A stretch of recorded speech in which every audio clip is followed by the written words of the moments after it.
little bit. Yep.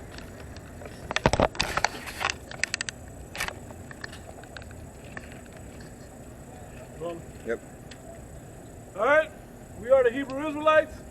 We come out every week to prophesy the downfall of the place of our captivity, which you are standing in here via Las Vegas. But this is so-called Babylon the Great, but known as United States of America. All right. I want to start off first by giving all praises and glories unto Yahweh, Ba'ashem Yahushai, Ba'ashem Rakakwadash. Double honor to our apostles, the elders, and the bishops of the great millstone who teach, guide, and rule well. And greetings, salutations, blessings, and much love unto you, hopeful elect out there. Shalom unto you. All right, it's the Las Vegas Camp. We're out on another day, and just wanted to go into we're here captive in this prison, if you will. All right, but it's a prison of all over the world, and the curses hit us harder in all these places. If you're not feeling these curses by now, you might not be an Israelite. All right, so what I kind of want to tap into is how the birthright went through Abraham, Isaac, and Jacob. All right, just real quick, so we could establish that, because there's a lot of talk of who's who now, and we got to also show and prove all things. You got something? Well, we can start with Romans. Yeah, go ahead. Yep. I got something. You got something real quick? You got it. Galatians, 3rd chapter, and the 16th verse. Now to Abraham and his seed were the promises made, but he says not, and to the seeds as of many, but as of one. Yeah, now let's get this straight. Now, we all should understand that the birthright and the blessing pretty much went through the line of the sons of God, all the way down to through Noah and all of that, right? But then it came to Abraham, all right? And this is where the division really began to take shape on who's who. It went through Abraham, and then it's going to say, it's going to go through his son, and it's about to say that, right? You got it, bro. Because it's talking about through one. And to seeds as of many, but Salaki, bro, my fault.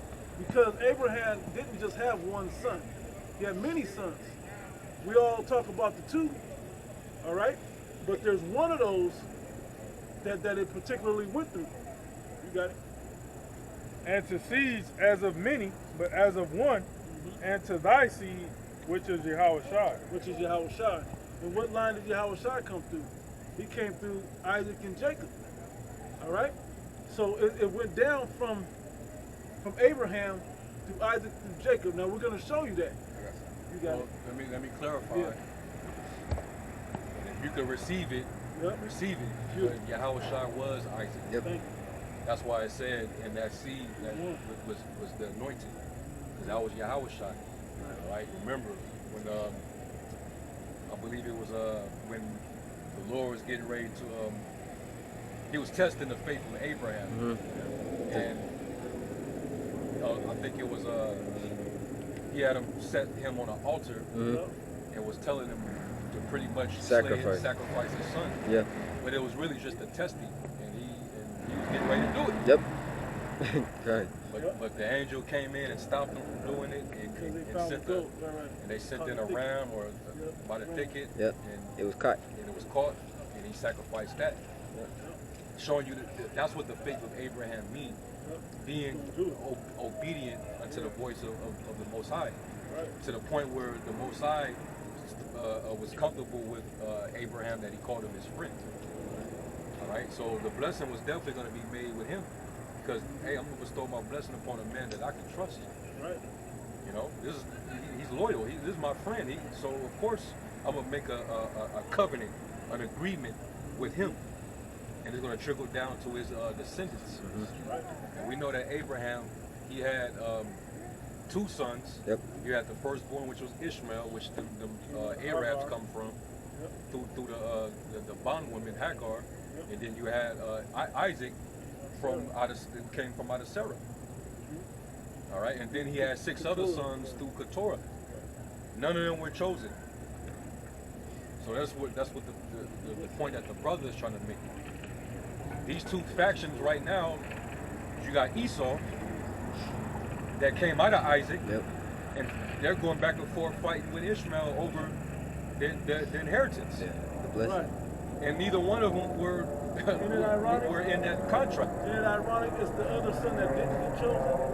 Because Ishmael didn't get chosen and Esau didn't get chosen. But that's the two people fighting over the land over there. All right? And they both stake that claim by saying that we're the sons of Abraham. They try to use Abraham. Right. You know?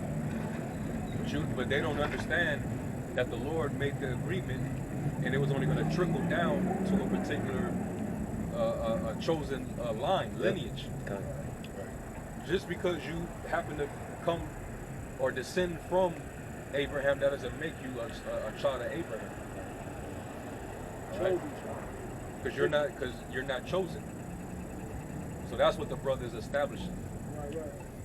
So Looking at something, you got something. somebody could get that in Romans 9. I know the brother had read what he just read in Galatians. Let's get let's get Galatians 4. Hold on, because it said Galatians 4. That's another one to follow it up with. This is the book of Galatians, chapter 4, verse 22. For it is written that Abraham had two sons, the one by the bondmaid and the other by a free woman. Brother just said it. But he who was of the bondwoman was born after the flesh. Yep. But he because Sarah wasn't conceiving a son, so Abraham would have somebody to take on his name. She gave him the bondwoman, gave him the concubine woman. She was of Hagar, Egyptian. Yeah, that's what I thought. Exactly. So he had a son with an Egyptian woman, but the promise came to Sarah later that, hey, you're going to have a son. And she laughed. Well, so to Abraham, she overheard it, right? Mm. And she laughed about it. So she named him Yatazak, which is laughter. You got it, bro. Yeah, the angel name. Yeah. Right. So they calling her out. Yeah. But he of the free woman was by promise. But he was the free woman, which was Sarah, by promise. Right? Which things are an allegory, for these are the two covenants. The one with Mount Sinai, which gendereth to bondage, which is Hagar. Actually, it's Agar. For this Hagar is Mount Sinai in Arabia, and answereth to Jerusalem, which now is and is in bondage with her children. Because where we were given the law versus where we kept the law, but how we'll keep it perfectly will also be in Jerusalem. Well, the kingdom, once the second covenant is initiated. But it's likening this, let's say, as an allegory unto the law versus the faith of the law or the spirit of the law. All right, which we'll get that in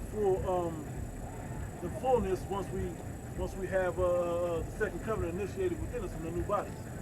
You got it, bro.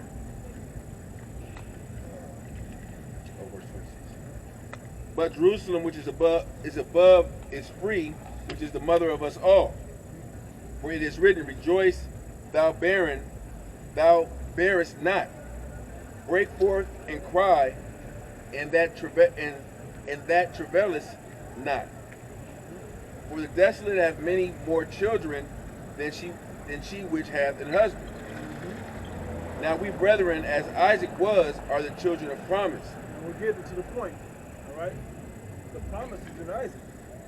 Okay, that's matter of fact. Somebody grab that in Genesis.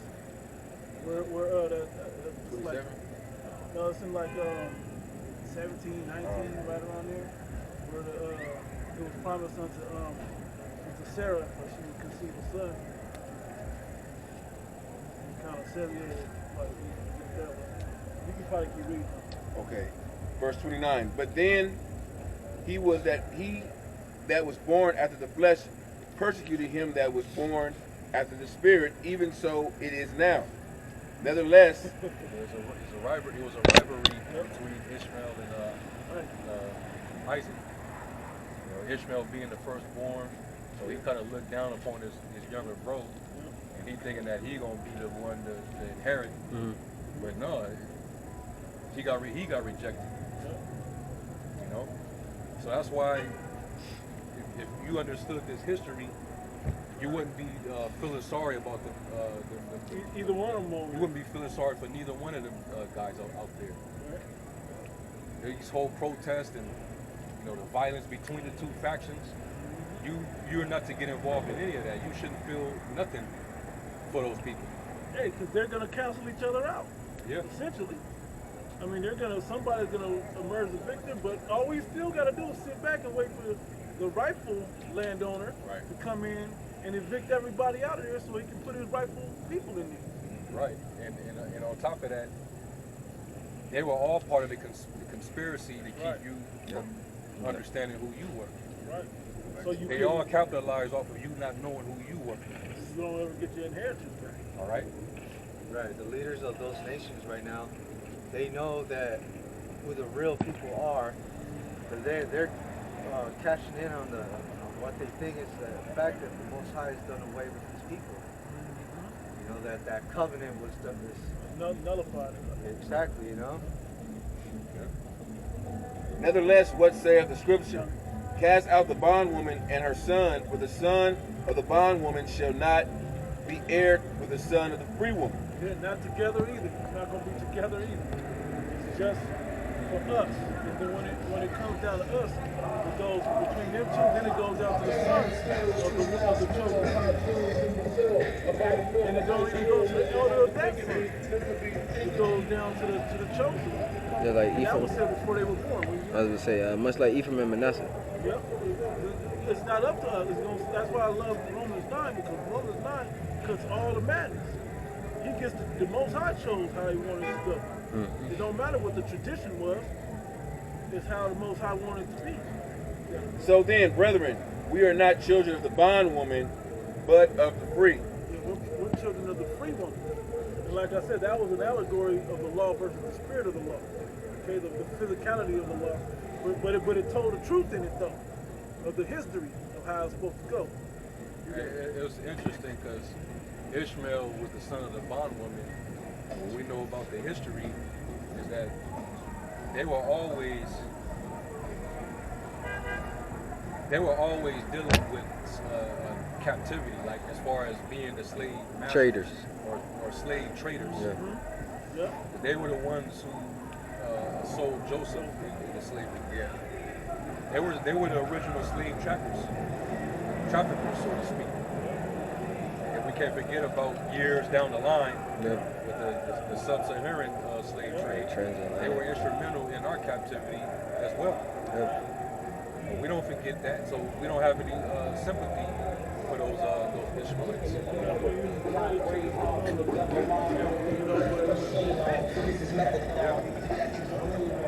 You gotta realize how this goes. And you guys believe that the Most High is not going to be just and balanced. That's the problem. So we just got to be slaves forever? We homeborn slaves? Why are we spoiled? There's not another nation on the planet spoiled to the level that we're spoiled. Right. So we don't ever get to be good. God's he's just that type of God, but it proves you guys don't really believe in the Most High. That He's gonna balance the things back out. Yeah, hey, this is all biblical information. It's all confirmed by the scriptures. Thus saith the Most High. We're just setting the record straight. Right. You could say that, these guys they're anti this or they're anti that. Or they're Replacement theology. or they're we're not gonna pick no side. We're just setting the record straight with the Bible say. So you can't place us in no category. Oh, they're with the Palestinians. Oh no, they're with pro-Israel. No. We're pro-truth up here. Yeah. That's what we're dealing with. All right. I had some. I had to kind of go back. Y'all get them. I mean, it's breaking itself down there. Now this is second Ezra chapter 3 and verse 13. Oh, now, you about to go to the one with where it says you bypass Esau and chose Jacob? You want to get something before? No, go get yours. Get Okay. yours. Just get yours. Now when they lived so wickedly before thee, thou didst choose thee a man from among them, whose name was Abraham. Him thou lovest, and unto him